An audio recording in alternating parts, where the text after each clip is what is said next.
우리 좌우편에 계신 분 한번 인사하겠습니다. 하나님은 당신을 사랑하십니다. 하나님은 당신을 사랑하십니다.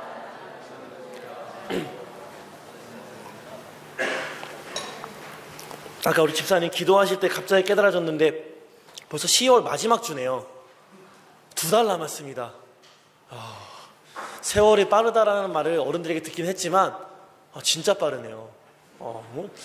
제가 12월에 왔어요. 기억하시죠? 12월에 와서 저 뒤에서 어리버리 예배드리고 있었는데 벌써 이제 뭐 반쿠웨이티 돼가지고 뭐 길 요즘 내비게이션 안 틀고 제가 다녀요. 운전할 때. 이 정도입니다. 네.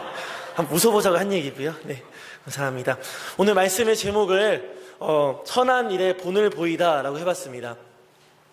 제가 이제 사역을 하면서 여러 가지 질문들을 받습니다. 뭐 신앙생활이라든지 뭐 기도생활, 예배생활에 대해서라든지 여러 가지 어떻게 해야 돼요? 제가 좀 잘하고 있나요? 상담을 하기도 하고 질문을 물어보기도 한다라는 거죠. 그 중에 제가 자주 받는 질문은 아닌데 가끔씩 한 번씩 듣는 게 되는 질문이 있어요. 그게 뭐냐면 이게 술에 대한 질문입니다. 벌써 몇몇 분들은 이제 예민하게 반응하실 수 있는데 믿음으로 들으시기 바랍니다.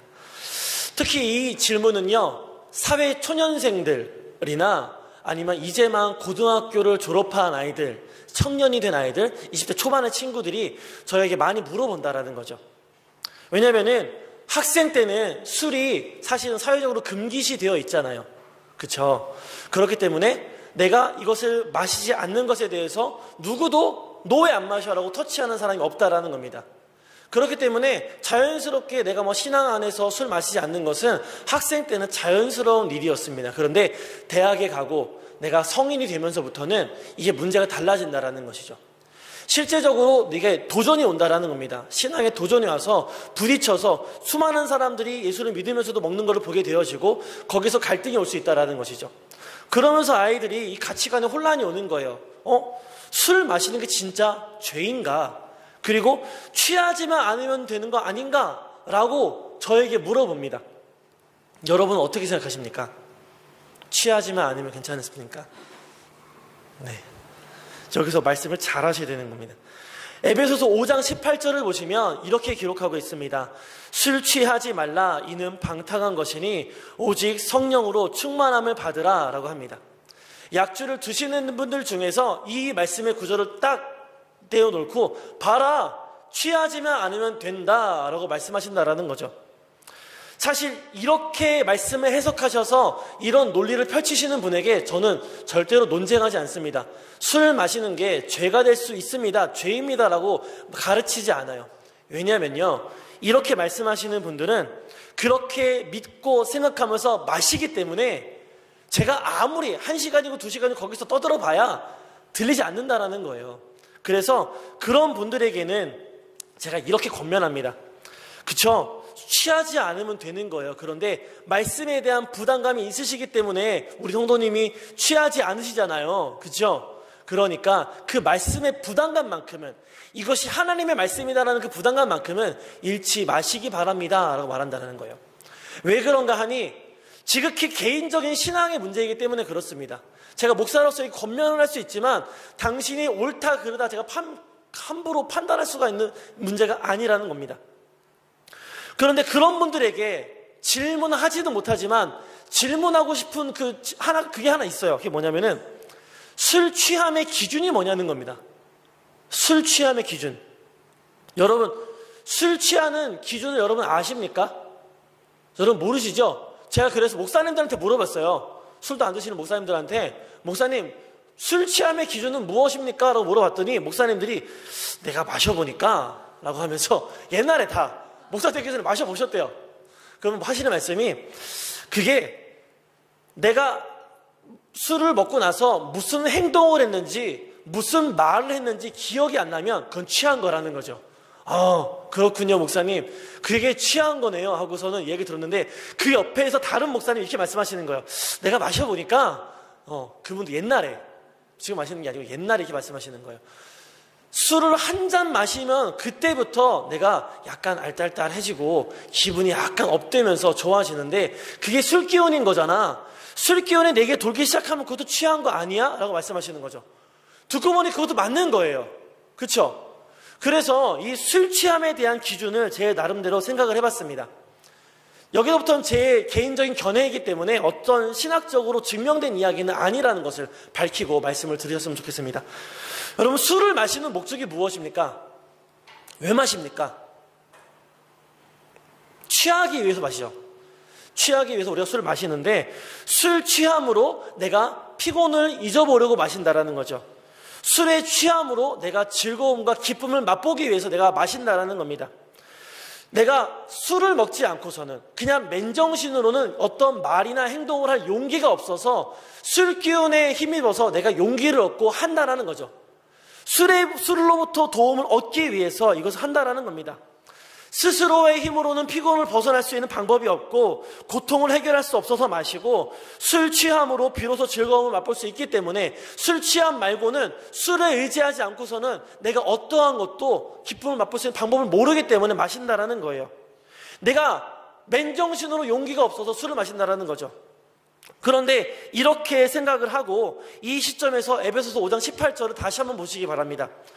술 취하지 말라, 이는 방탕한 것이니 오직 성령으로 충만함을 받으라 라고 말합니다. 술에 취하는 것이 방탕한 것이니 그렇기 때문에 오직 성령으로 충만함을 받으라는 거죠. 술에 취하는 것과 성령의 충만함이 대조되고 있다는 거예요. 성령의 충만함이 아닌 것, 곧 하나님이 아닌 다른 것을 의지하는 것이 곧 방탕함이라는 겁니다. 그 말은 뭐냐면, 이것을 뒤집어 생각해 보면은 하나님이 아닌 다른 것들 있잖아요. 그게 뭐 술이 될 수도 있고 사람이 될 수 있고 어떤 힘과 권력이 될 수도 있어요. 그것이 무엇이든 하나님이 아닌 것을 우리가 의지하지 않아도 내가 성령의 충만함을 입으면 고통을 견딜 힘이 생기고 참된 기쁨과 즐거움을 맛볼 수가 있고 세상과 사람이 두렵지 않은 용기가 생긴다라는 겁니다. 성령의 충만함을 받으면 우리가 술 기운 빌리지 않아도, 세상을 의지하지 않아도 우리가 기쁨과 즐거움을 맛볼 수 있다는 거죠. 근데 술 마시는 분들 이렇게 말하죠. 야, 술도 마시지 않고 무슨 재미로 노냐? 말하죠. 그렇지 않다라는 겁니다. 우리 안에 성령이 충만하고 은혜가 충만하면 그것보다 더 큰 기쁨을 맛볼 수가 있는데 우리가 이것을 알지 못하고 하나님을 찾지 않는다라는 거죠. 그렇게 힘든 일이 생겼을 때, 어려운 일이 생겼을 때 용기를 내야 하는 그 순간에 하나님을 의지하지 않고 다른 것을 찾는 것을 방탕한 것이다 라고 말하는 것이고, 여기선 대표적으로 그것을 술 취함이라고 말하고 있다는 것이죠. 하나님의 은혜가 없기 때문에 세상을 의지하고 술을 의지한다는 겁니다. 이것은 내가 믿음이 없고 연약하다라는 반증이 된다는 거죠. 하나님의 은혜가 없고 성령이 충만하지 못하는 상황이 우리가 있을 수 있습니다. 어떻게 24시간 1년 365일 성령 충만합니까? 매번 성령 충만할 수 없다라는 것이죠.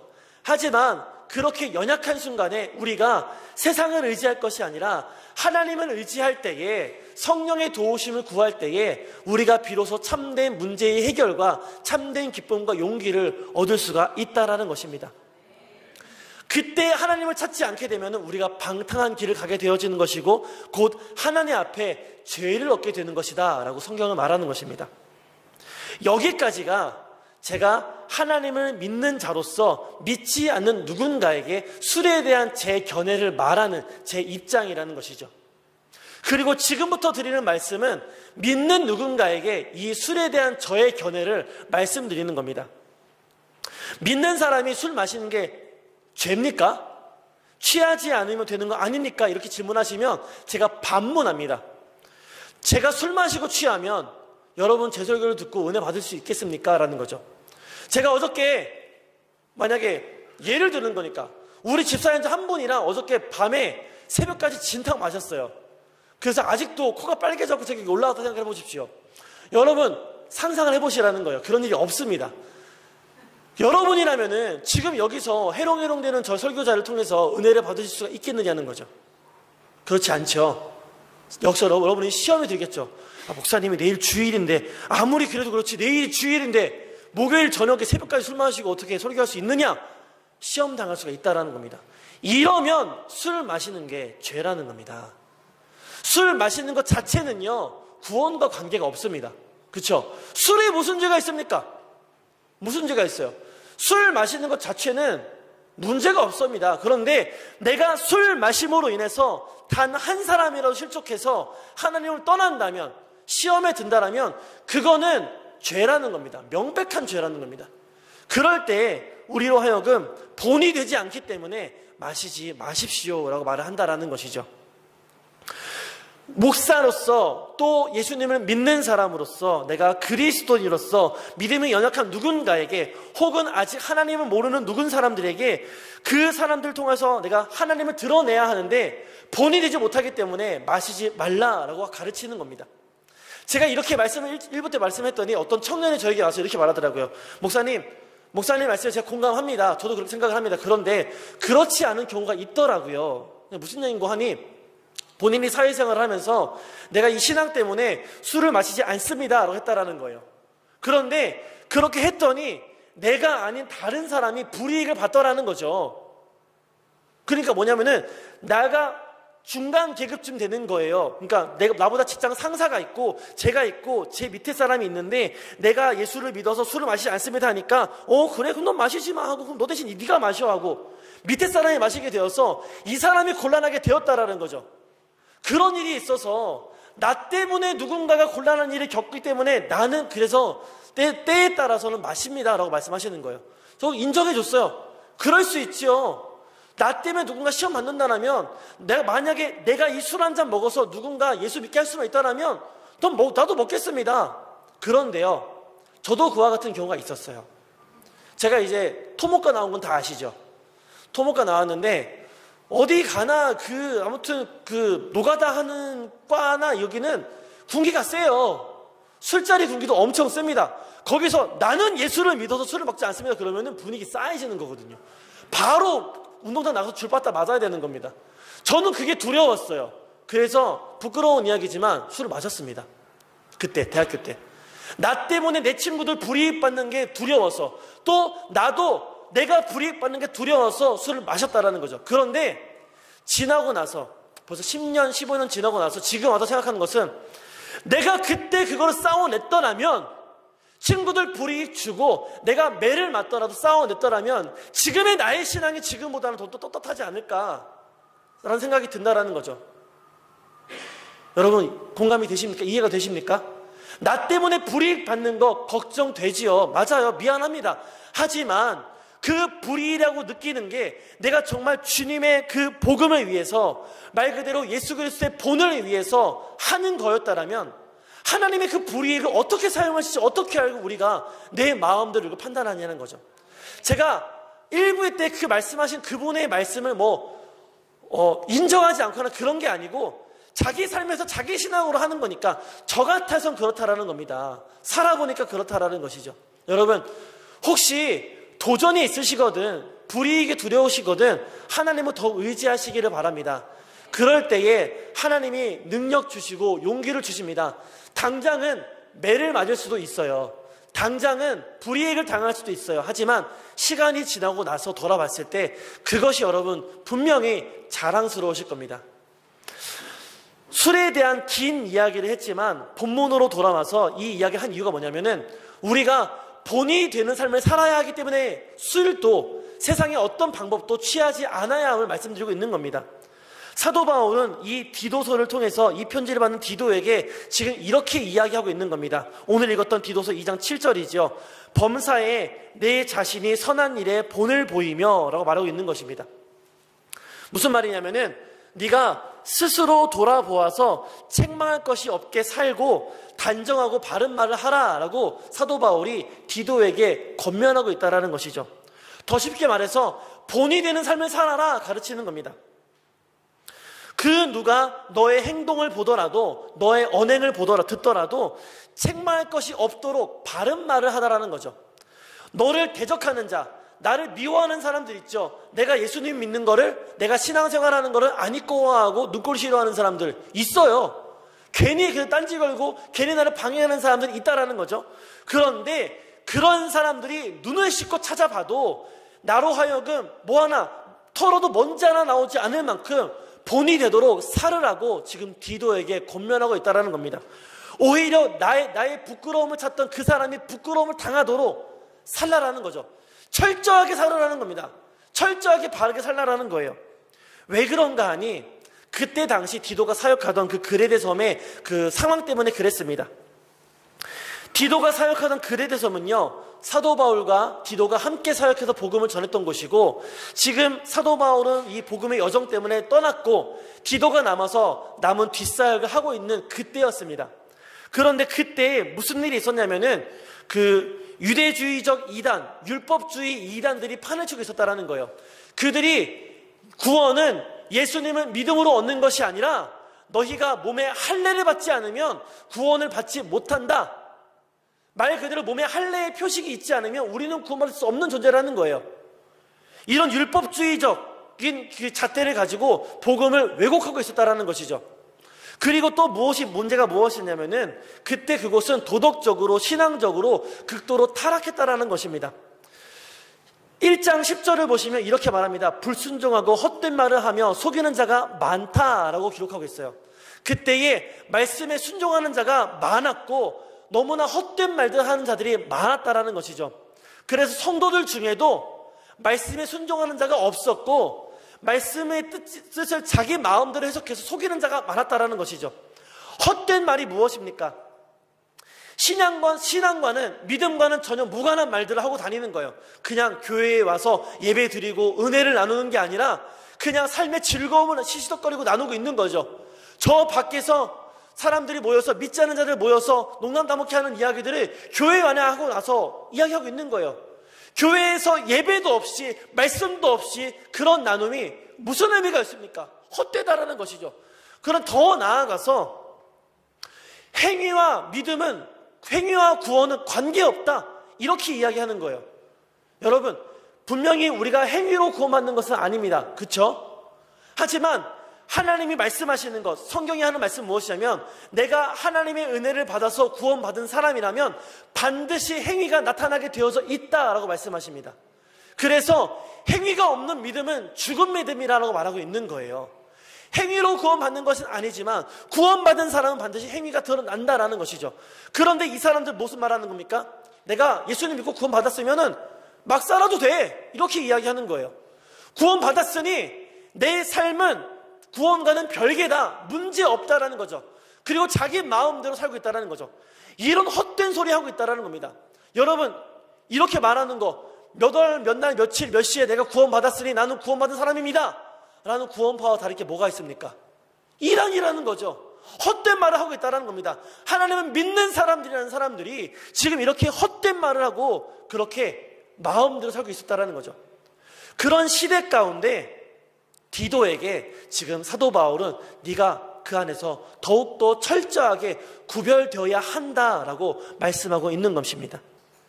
여러분, 만약에요, 이 시대에서 내가 구별되지 않으면 무슨 일이 벌어지는지를 상상해 보셨습니까?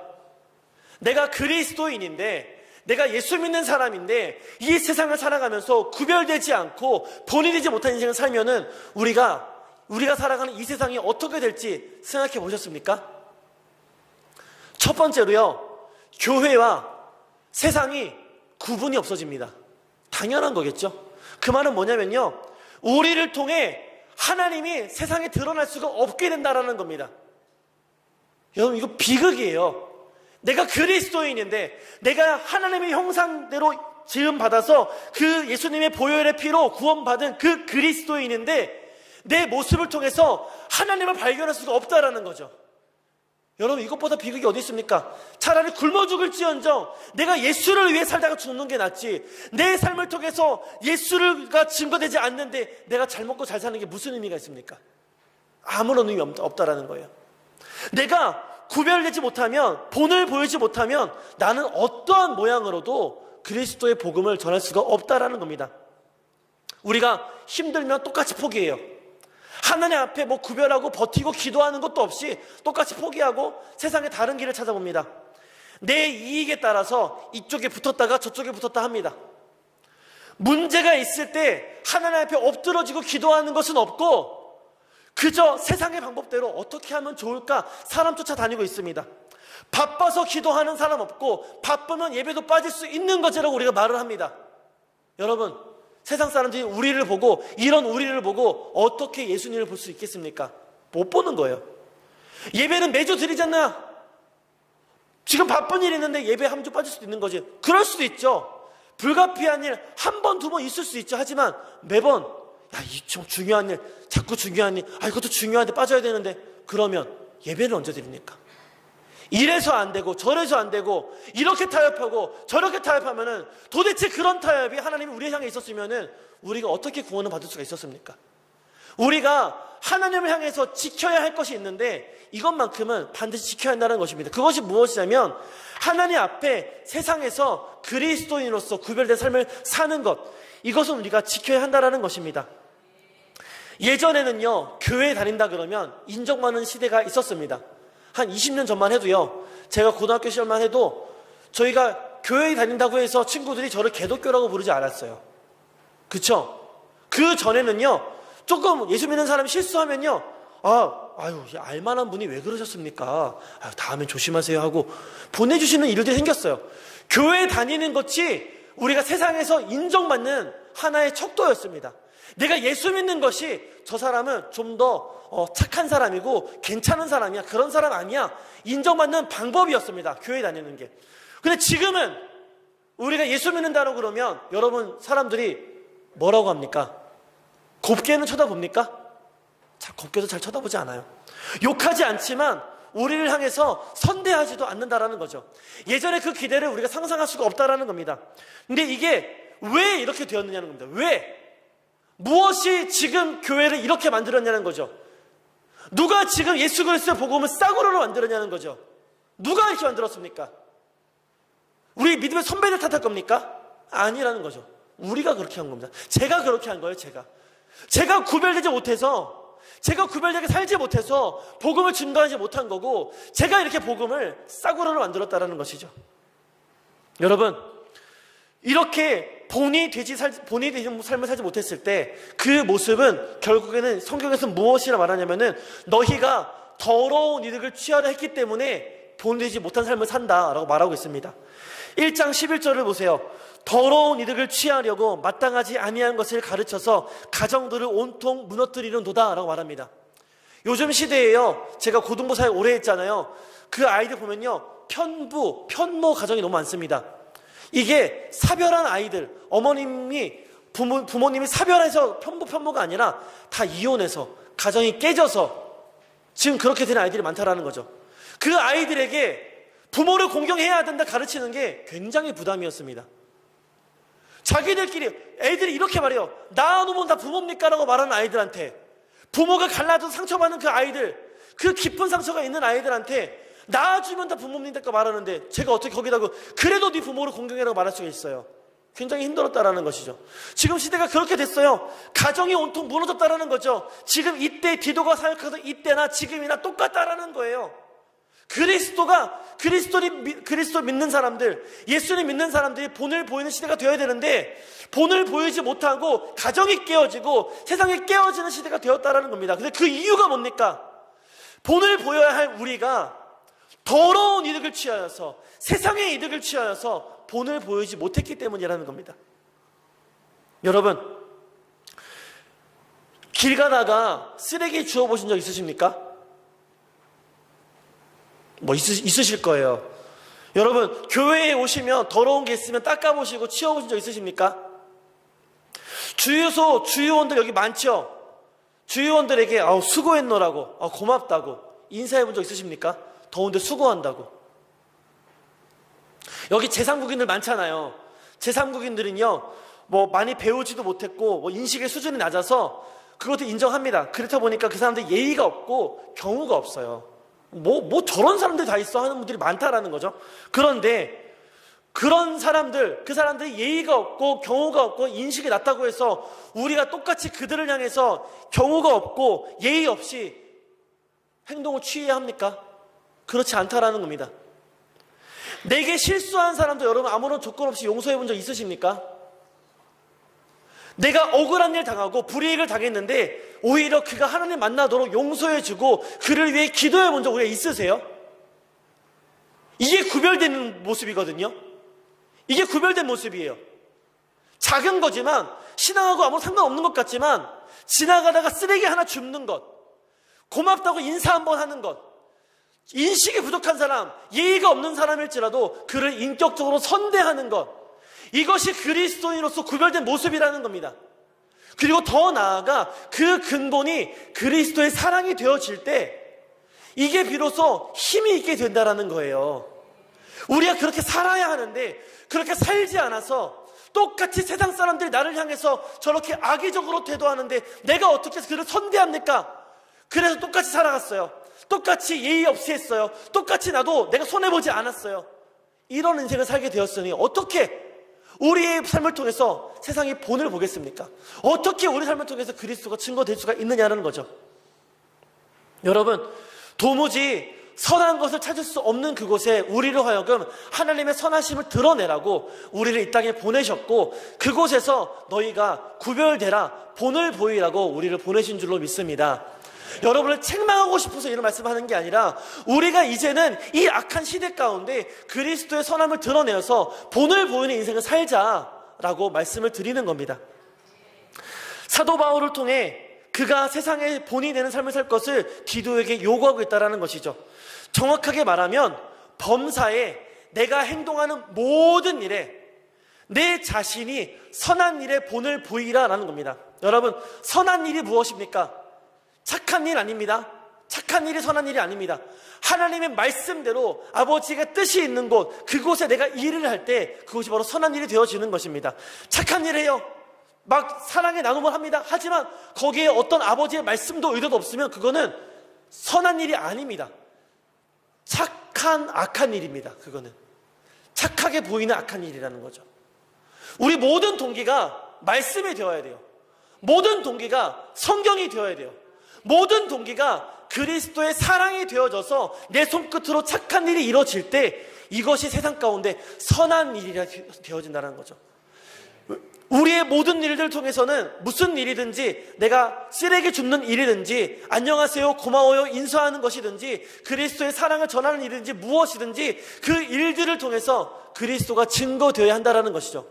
선한 일이란 그런 것이라는 겁니다. 무슨 일이 되었든지 간에 하나님이 증거되는 일이 선한 일이라는 것이죠. 그런데 이렇게 세상에 선한 일을 증거하는 방법이 딱 두 가지가 있는데, 그것은 하나는 하나님이 스스로 드러내시는 방법입니다. 또 하나는 뭐냐면은 하나님을 믿는 자들이 구별될 삶을 통해서 드러내는 방법이라는 것이죠.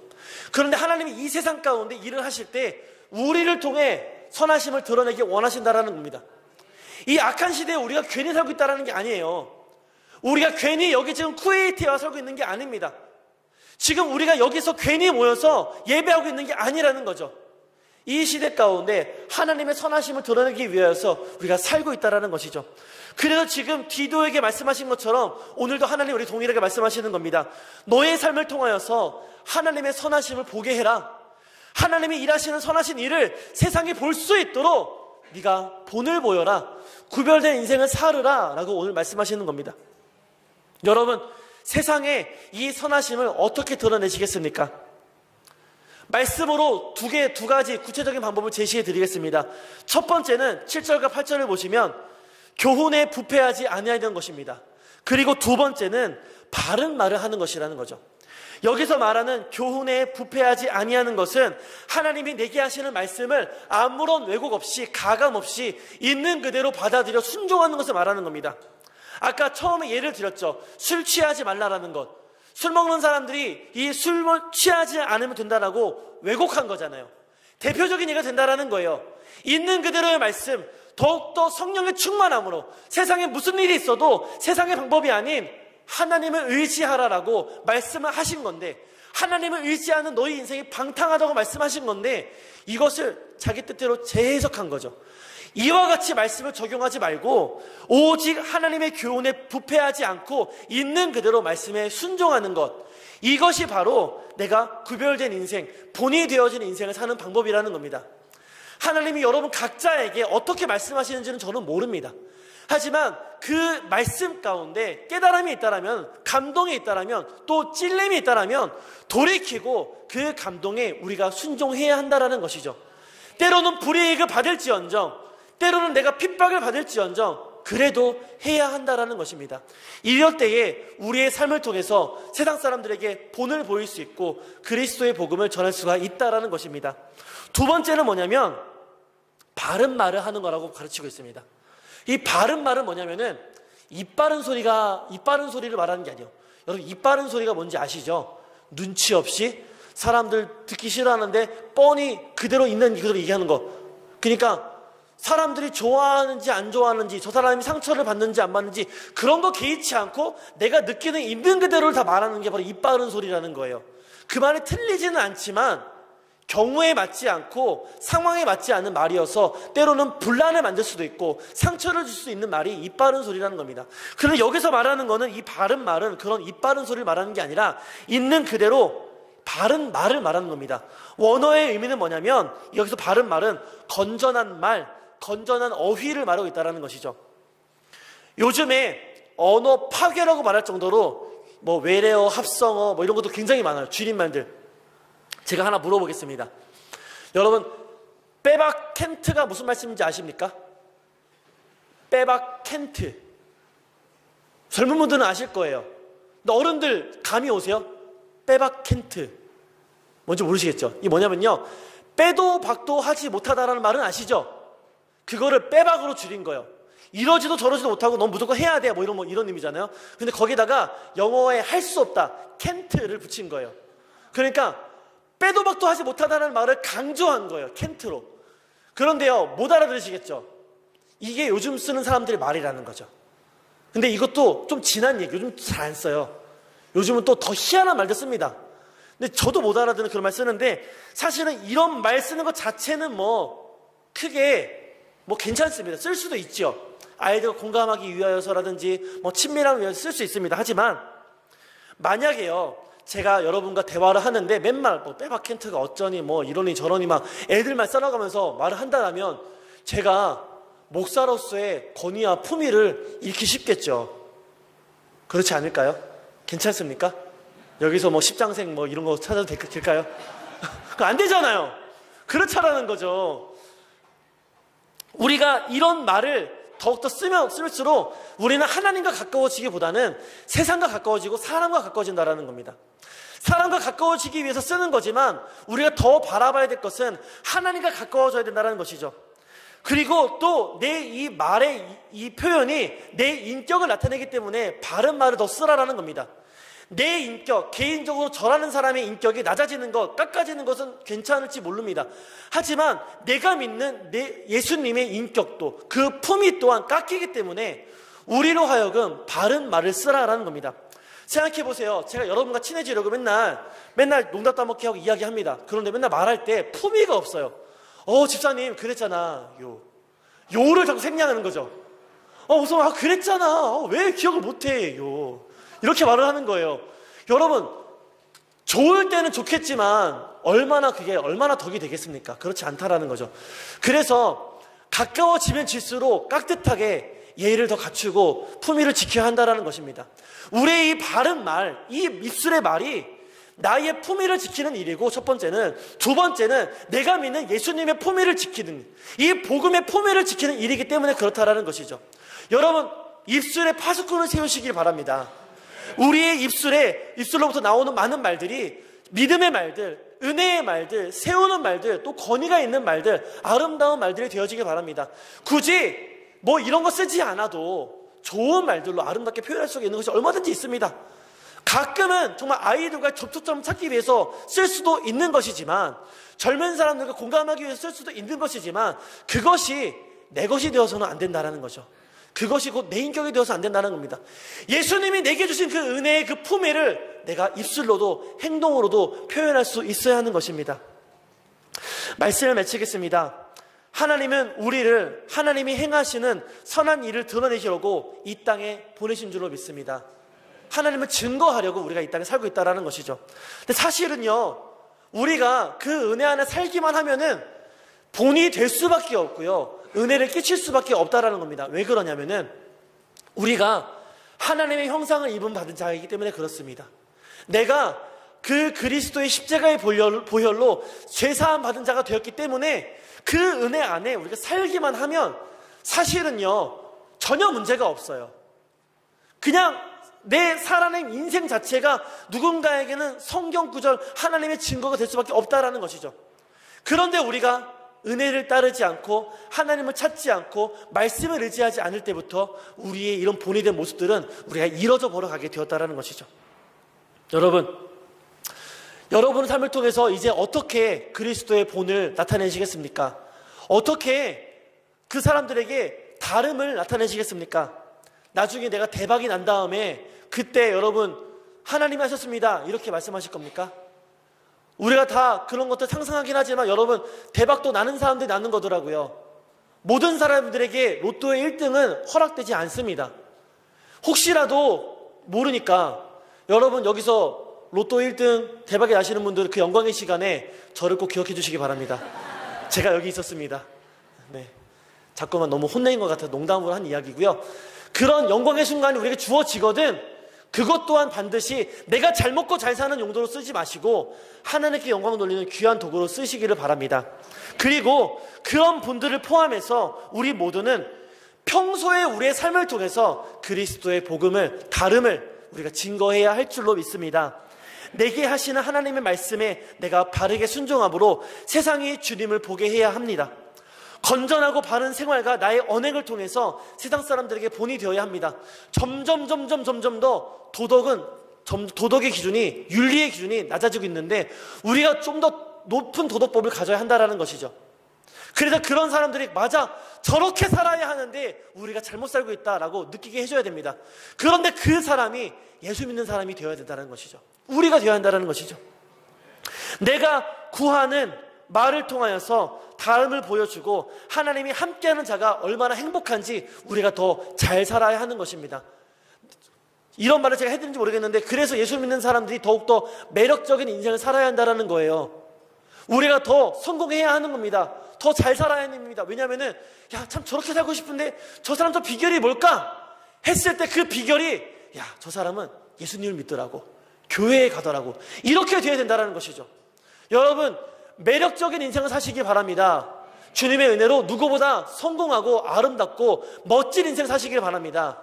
그렇게 본이 되어지는 저와 여러분의 삶을 통해서 이 세상이 그리스도를 증거하고 하나님께 영광 돌리고 우리 또한 그렇게 구별된 인생을 통하여서 성령의 충만함을 통하여서 하나님의 귀한 도구로 쓰임받는 저와 여러분의 복된 인생이 되어지기를 간절히 바랍니다.